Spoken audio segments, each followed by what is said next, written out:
மாலை 6 மணி. அருண் தனது பைக்கில் அந்த பழைய கிராமத்துக்குள் நுழைந்தான்.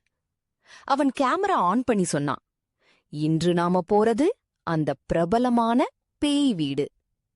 அந்த வீடு கிராமத்தின் கடைசி மூலையில் இருந்தது. முழுக்க பச்சை பாசி படர்ந்த சுவர், கதவு சற்று திறந்து. அவன் உள்ளே நுழைந்ததும் கதவு தானாக மூடிச்சு. அருண், ஹலோ, யாராவது இருக்கீங்களா? எந்த பதிலும் இல்லை.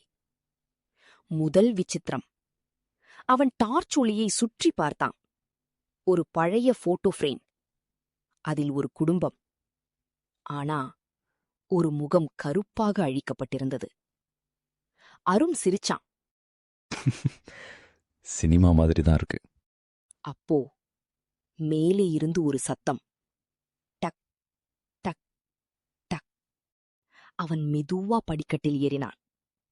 ஒவ்வொரு படியும் கத்துவது போல சத்தம். அவன் கேமரா ஜூம் பண்ணினான்.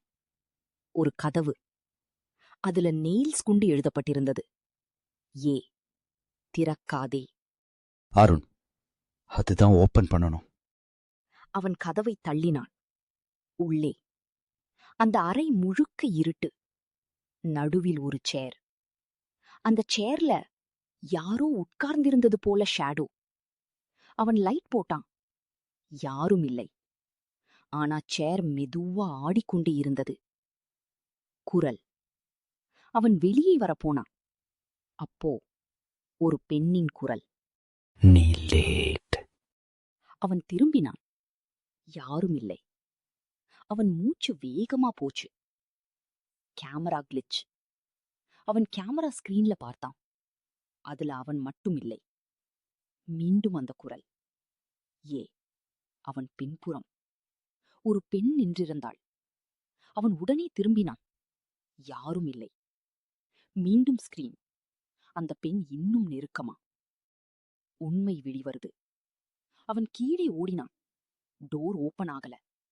அவன் மீண்டும் போட்டோ ஃப்ரேம் பார்த்தான். அதுல பிளாக்கா இரேஸ் பண்ணப்பட்ட முகம். ஏ. அது கேமரால இருந்த அந்த பெண்ணோட ஃபேஸ். நான் இங்க இருந்தேன், என்ன யாரும் கேட்கல. அவன், யார் நீ? அந்த பெண் மெதுவா அவன் முன்னாடி தெரிஞ்சா. முழுக்க ரத்தம், கண்கள் வெறுமை.